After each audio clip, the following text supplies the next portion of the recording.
मुस्लिम खवातीन के खिलाफ बनाया, फिर उसके बाद उन्होंने CAA का कानून। বিতর্কিত ওয়াকফ সংশোধনী আইন বাতিলের দাবিতে বিশাল গণজামায়াত হয়েছে ভারতের তেলেঙ্গানা রাজ্যের হায়দ্রাবাদ শহরে। শনিবার রাতে মুসলিমদের অংশগ্রহণে জনসমুদ্রে পরিণত হয়েছে গোটা শহর। ভারতে ওয়াকফ সংশোধনী আইনের বিরুদ্ধে এটি সবচেয়ে বড় জমায়েত।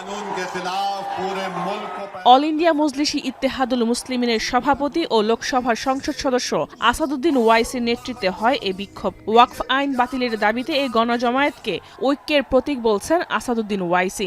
সংবিধান বিরোধী ওয়াকফ সংশোধনী আইন বিজেপি সরকারকে অবশ্যই বাতিল করতে হবে বলে সাফ জানিয়ে দেন তিনি। বান্ডেল থাকলে প্রতি সেনমানিতে টাকা বাঁচবে। বিকাশ সেনমানি বান্ডেল কিনে জিতুন প্রতি লেনদেনে। बीजेपी आइन पर एक फ्रॉड कर रही है और डरा रही है। रिलीजियस वार की धमकी बीजेपी दे रही है। मिस्टर मोदी, कौन रेडिकलाइज हो चुका है बताओ आप? सत्ता में आप है, आपके लोग रेडिकलाइज हो चुके हैं। इतना रेडिकलाइज हो चुके हैं कि कोर्ट को धमकी दे रहे हैं, रिलीजियस वार हो जाएंगे। मोदी जी, अगर ये धमकी देने वालों को आप नहीं रोकेंगे, देश कमजोर होगा और देश कभी भी माफ नहीं करेगा। आज सत्ता इख्तिदार आपके पास है, कल नहीं रहेगा। সম্প্রতি ভারতের পার্লামেন্টে পাশ হওয়া ওয়াকফ আইন সংশোধনী নিয়ে বিশ্বজুড়ে বিতর্ক ছড়িয়েছে।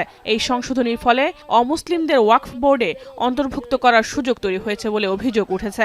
এই ইস্যুতে পশ্চিমবঙ্গে হিংসাত্মক সংঘর্ষে অন্তত ৩ জন নিহত হয়েছেন, যা পরিস্থিতিকে আরও উত্তপ্ত করে তুলেছে। যদিও বিজেপি সরকার সুপ্রিম কোর্টকে আশ্বাস দিয়েছে আগামী ৫ মে মামলার পরবর্তী শুনানি না হওয়া পর্যন্ত ওয়াকফ বোর্ডে অমুসলিমদের অন্তর্ভুক্ত করা হবে না। তবে মুসলিম সম্প্রদায় ও বিরোধী দলগুলোর দাবি, এই আইন সংখ্যালঘুদের ধর্মীয় অধিকার লঙ্ঘন করেছে ও সংবিধানের মৌলিক নীতির পরিপন্থী। মুসলিম জনগোষ্ঠী আছে এমন বহু দেশে ওয়াকফ একটি ঐতিহ্যবাহী প্রতিষ্ঠান, যার মাধ্যমে মসজিদ, মাদ্রাসা, কবরস্থান, এতিমখানা, হাসপাতাল ইত্যাদি পরিচালিত হয়।